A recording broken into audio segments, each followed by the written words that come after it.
Hello, good morning. Kami po ay punta ng bayan ng Dipakulaw. Puhanda lang sa amin Matarik. Yan po, bababa po na yan. Papuntang dagat na po to.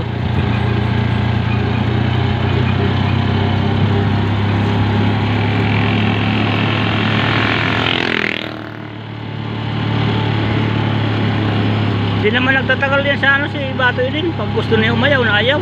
Oo. May kaunting hindi lang magustuhan, ayaw yun.